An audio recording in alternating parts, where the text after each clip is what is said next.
All human beings need breaks. Football players do. Stay-at-home moms do, and so do your readers. You can provide those necessary breaks by separating clusters of words into sentences and by separating clusters of sentences into paragraphs. But, necessary as they are, those breaks can cause problems for readers. So we need to talk about writing transitions.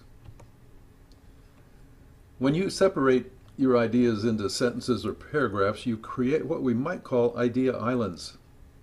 Each island lets the reader pause and bring the words together into meaningful relationships. But if you have more to say in another sentence or another paragraph, your readers will need something else, a bridge between them. Your English teacher probably called such bridges transitions.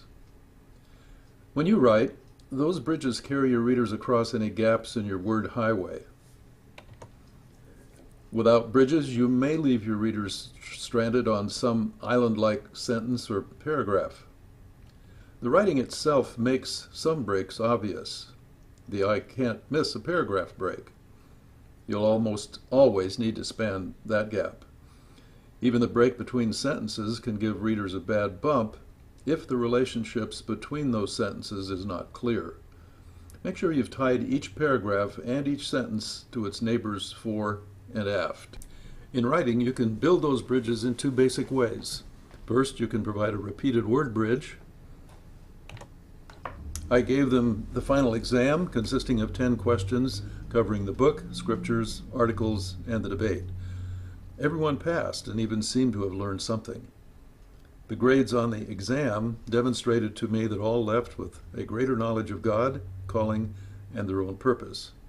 So by repeating the word exam, this writer supplied the bridge that connected the two paragraphs. Second, you can provide a repeated meaning bridge. However, the concept that work in itself has intrinsic value and is ministry to the Lord is not clear for him. His statement that work is in the first place intended to earn a living confirms this view. For example, he took his first job mainly because there was an opportunity. Later, he developed a clear understanding of what he desired to contribute in the service to his customers. Here, the word job repeats the meaning already established by the word work. When you write, always remember that your readers have never traveled the word highway that you're paving for them. For them, it's all new territory. To understand what you mean, they'll constantly need to see how one sentence relates to the next and how one paragraph connects with the one that follows it. Their understanding of those relationships unlocks the meaning that you want to get across. Sentence to sentence and paragraph to paragraph relationships take many forms. Here are 9 you'll frequently need to make clear to your readers. Sometimes you'll need to show how one thought resembles or compares with the next one. Words such as likewise, also, and just as, and others will help the reader make the connection that you have in mind.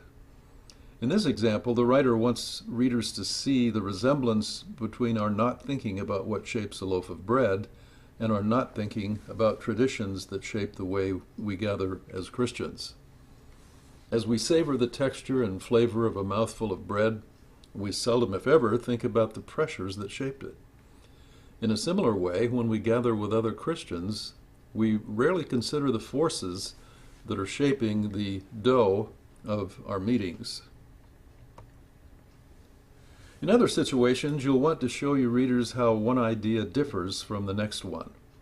You can make this clear in a variety of ways, perhaps by writing "on the other hand," or "however," or simply "but." In our next example, the writer calls attention to the way Paul used the word apostle and how that differs from the way we use it today. Today we refer to Paul as the Apostle Paul, using apostle as a title. By contrast, he referred to himself as Paul, an apostle, using apostle as a role description. At times, ideas bear a sequential relationship to each other. Words like next, finally, and then can show your readers the importance of the order of your thoughts.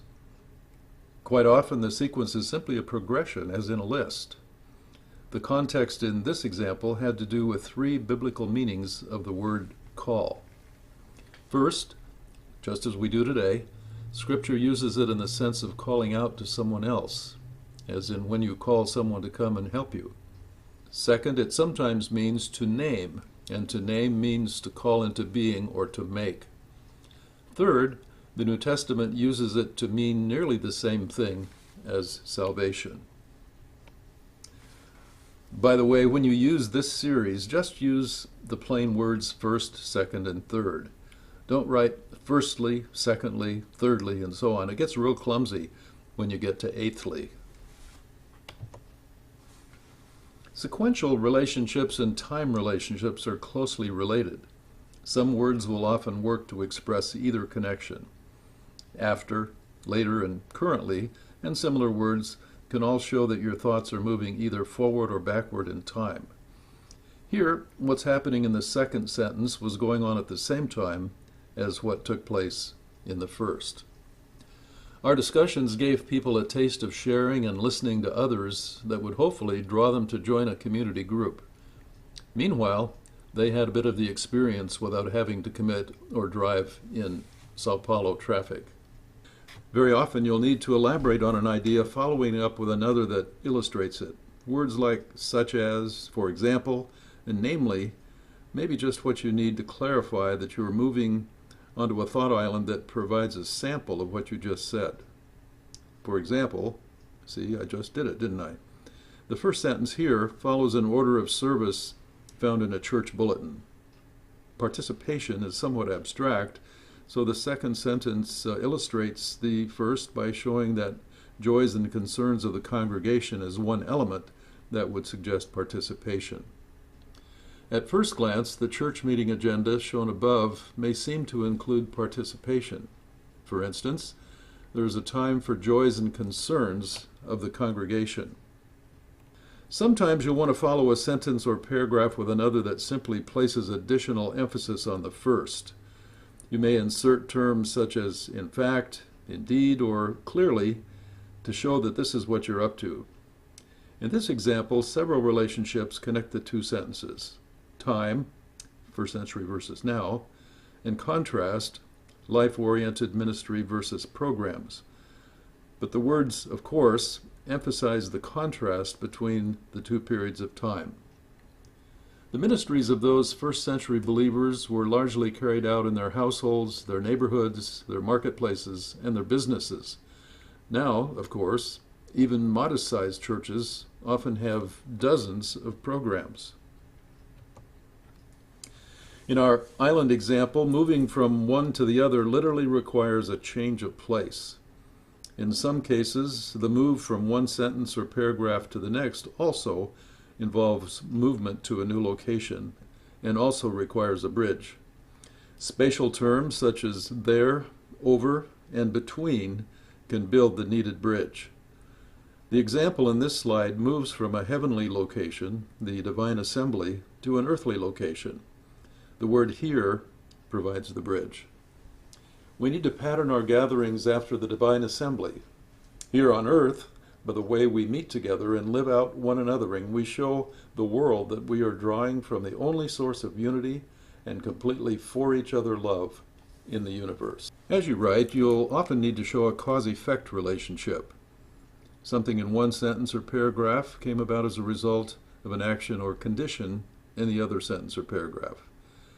Many words can express this connection, terms such as because of, consequently, or therefore. In this example, a desire for more room can cause a congregation to seek a space larger than available in the typical home. A building can accommodate a far larger group than will fit inside a home. So if a congregation wants to invite the public to an event, the building can serve that purpose well. Finally, the sentence-to-sentence or paragraph-to-paragraph relationship can be one of proof, that is, supporting evidence, or repetition. Words like in addition, since, or further can often be useful to show this kind of relationship. The second sentence in the example here provides additional evidence that Christians need to continue meeting together. Because the environment we live in chills lived out love in each of us, we need to keep on meeting together, and when we do, to spur one another on to love and to the good works that flow from it. Further, all of us are vulnerable to the power of sin to overtake us and calcify our hearts. Well, these are just 9 of the relationships you'll need to provide for your readers as you move from one sentence or paragraph to the next. Thinking of these clusters of ideas as islands will help you remember why bridges are so important. Without a bridge, how could people on one island get to the next island? They could swim, except that would take far too much energy, and some aren't very good swimmers. They could take a boat, but that would take far more time and trouble. In the same way, without thought bridges, what you write will make reading more difficult and time-consuming, and you may well lose some of your readers. But if you learn to span the gaps, you'll keep them happy along your word highway.